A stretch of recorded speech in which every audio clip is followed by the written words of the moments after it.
Dalam podcast Maya Estianty, Wardatina Mawa mengungkapkan kekesalannya atas argumen suaminya Insanul Fahmi yang ngotot ingin berpoligami.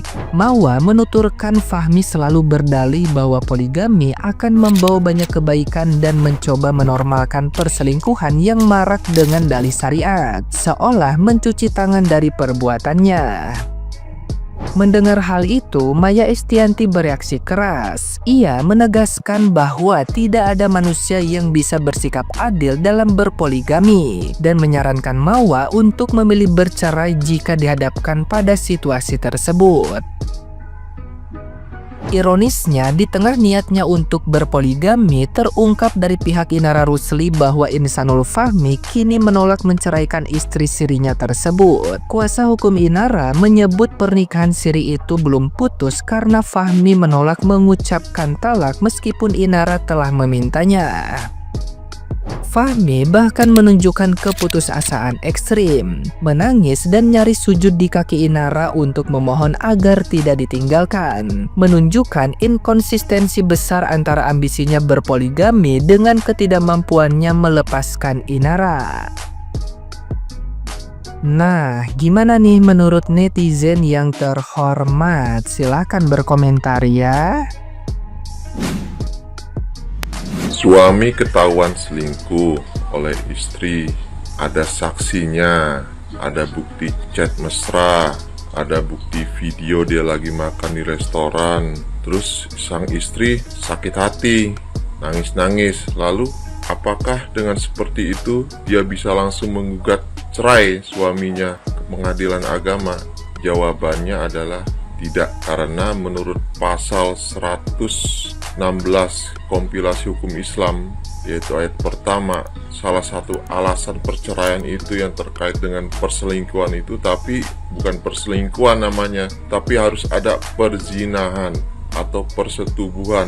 Nah, itu baru bisa dijadikan dasar atau alasan sang istri untuk menggugat suaminya ke pengadilan agama.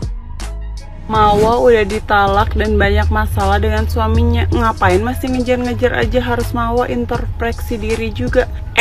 User, gue sih tim istri sah ya. Ya kalau dia ngejar suami sahnya, ya emangnya apa yang dipermasalahin? Wajar dia ngejar suaminya, suami sah dari pernikahan yang sah. Sah di mata hukum, sah di mata agama. Dia ngejar lakinya ya wajar daripada ngejar laki orang. Dia ngejar lakinya itu karena dia lagi memperjuangkan nasib anaknya demi keutuhan rumah tangganya, paham? Lu tonton dah nih ya, tonton sampai full, sampai habis. Mawa ada nggak bilang dia tuh udah ditalak sama lakinya? Ya kalaupun udah ditalak ya tunggulah sampai proses akte cerainya tuh ada, bukan malah disikat diembat aja. Sungguh di luar nalur ya guys kasusnya yang lagi viral ini. Dan polis banget seorang Inara yang sebelumnya suaminya direbut pelakor, malah sekarang dia jadi di pelakornya. Karena dari keterangan istri sah, dia itu masih jadi istri sah dan tidak pernah mengizinkan suaminya untuk menikah lagi.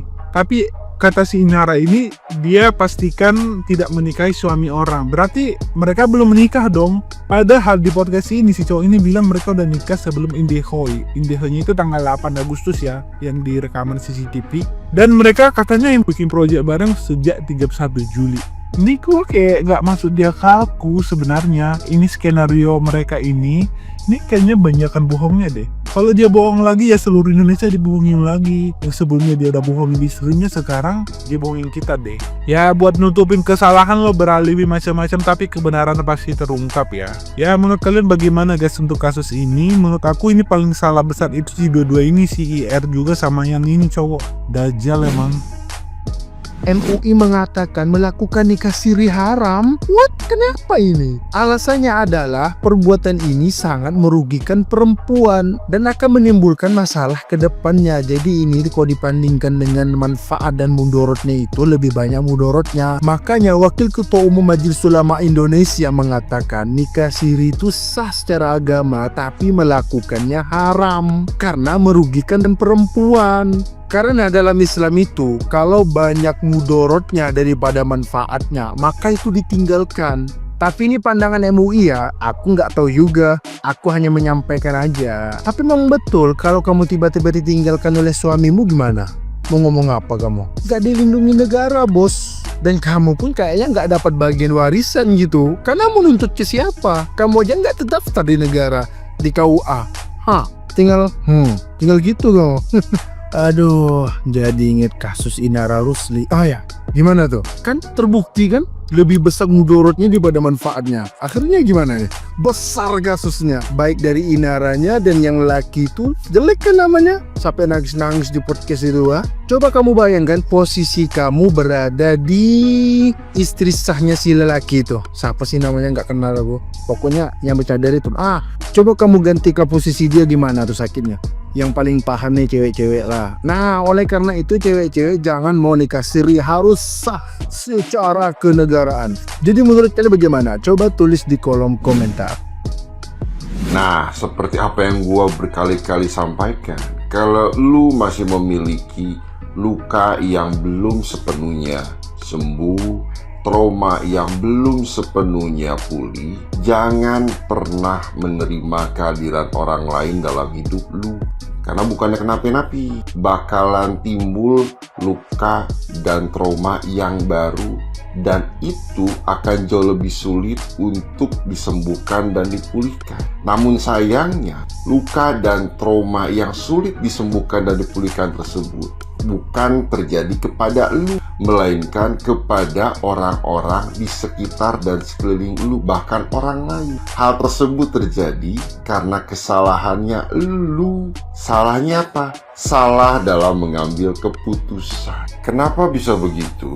Karena di saat seseorang itu hadir di hidup lu, membiarkan seseorang itu hadir di hidup lu, tapi luka dan trauma lu belum benar-benar sepenuhnya pulih, maka di saat yang bersamaan lu merasa diberikan validasi atas luka dan trauma yang lu miliki. Pada akhirnya kontrol selfing itu lepas dari kendali, maka alam bawah sadarlah yang mengkontrol apa yang lu lakuin, menutup logika yang lu miliki. Ruang kesadaran, ruang logika tertutup oleh sisi emosional, seolah-olah lu mendapatkan pengakuan untuk melakukan hal yang sebelumnya lu benci menjadi sesuatu yang lu anggap benar.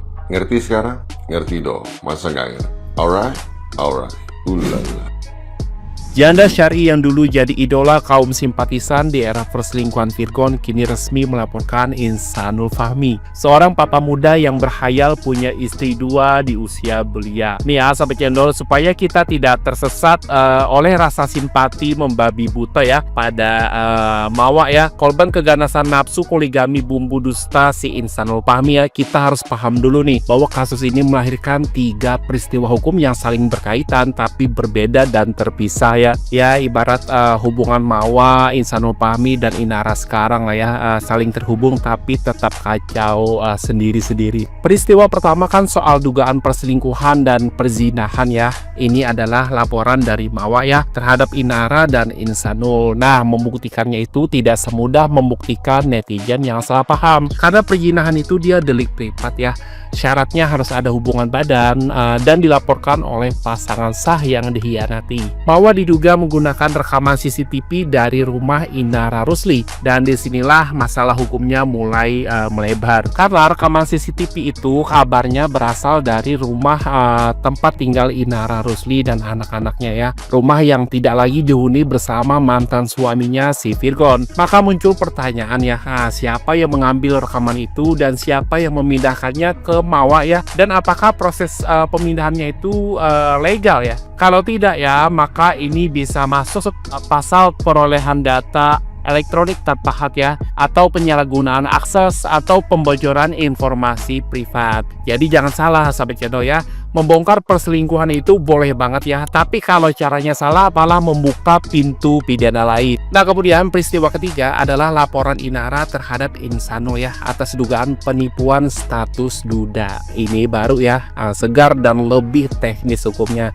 Kalau benar misalnya si Insanul ini menikahi Inara ya dengan mengaku sudah duda, maka unsur penipuan dalam KUHP itu bisa terpenuhi karena ada perbuatan tipu muslihat atau kebohongan yang membuat pihak lain dirugikan, baik secara moral, sosial maupun finansial. Catat, ini kasus terpisah ya, tidak otomatis menghapus atau membenarkan peristiwa lain tadi yang ada dua. Nah, inti besar yang harus kita pahami, ketiga peristiwa tadi ya, peristiwa hukum yang tadi netizen channel jelaskan ya, itu berdiri sendiri ya, tidak saling menghapus dan bisa berjalan secara paralel. Kalau kalian mencampur adukan semuanya menjadi satu soap drama ya, ya nanti yang keluar itu cuma simpati membabi buta tanpa nalar.